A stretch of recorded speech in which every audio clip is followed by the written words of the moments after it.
the editor-in-chief of LifeZet.com and Fox News contributor and nationally syndicated radio host. Do you have any more jobs? And mom of 3. Most important. Most important. They're not going to change. I would argue that every agenda item, starting with Obamacare, people will freak out, we're killing grandma. Take it from there. When he tries to get energy independent, the environmentalists come out. When he goes after education to send back to the states, the NEA comes out. When it becomes about taxes, it's the rich versus poor, old versus young. It's predictable. It's not going to stop, is it? No, it isn't. And to some extent, it is fun to watch, I must say, because the meltdown is utterly predictable and also positively tedious. People like Harry Belafonte, he's one of the honorary co-chairmen of the March for Women's Right to Abortion. They call it the March for Women. It's really a march about abortion.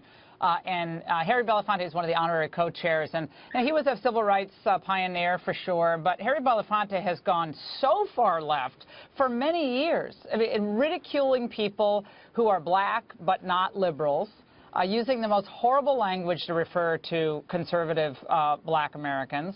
Harry Belafonte has, for years, I think, stoked, racial animosity by sadly just calling America part of the villainy that brought us to 9/11. He said if you look for blame after 9/11, Bin Laden didn't come from out of nowhere. You see the hand of America's villainy.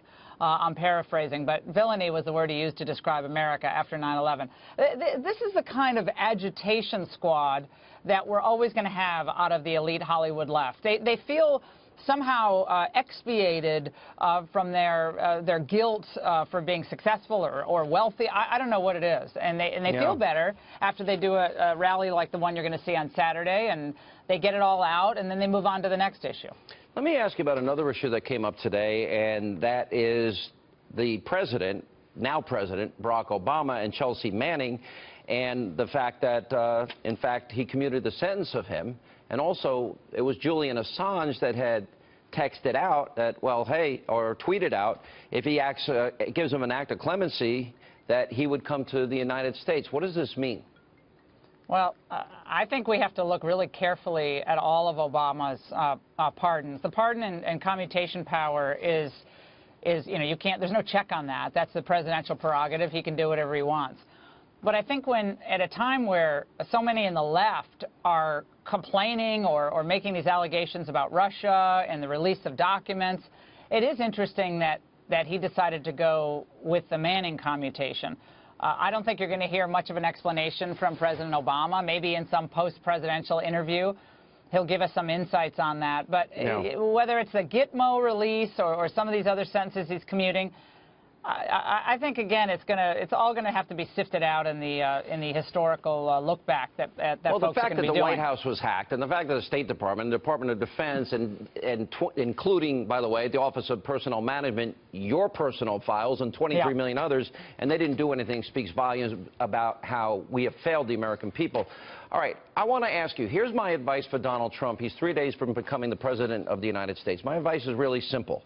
Don't trust the Republican establishment, the Democratic establishment, or the media establishment ever. Part 2, keep the promises you made to the American people. He actually laid them out in writing. If he does that, he will walk into re-election and the country will be better off, in my opinion. What's your advice? I think that's great advice, Sean. I think if President-elect Trump comes into office and keeps those people who are waiting in line all those hours in cold fields in Virginia and airplane hangars in Minneapolis, keep those people in mind. Those people turned out to vote for him. Spread the message of economic populism, borders, better trade deals, crack down on violent crime, economic prosperity, raising the standards with school choice, going into the inner city, spreading that message to communities that have been poorly served, frankly, by both parties. If he does that, I think all of these protesters, all these leftists who are so upset and bitter, I don't know where they're going to go, because if the country's either going to get better or not. Is Laura Ingraham contemplating running for Senate from the Commonwealth of Virginia?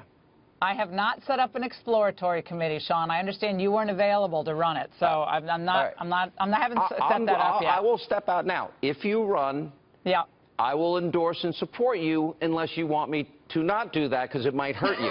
So I'll do whatever works better for you. Does that work?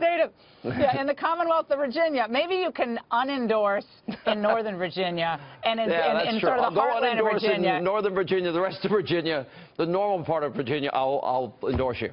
All right. I'm considering it, Sean. I haven't started exploratory committee, but I'm considering a lot of options on the political front and the business front, but I appreciate the question. All right. If you do run, I'd love to support you. Thank you so much.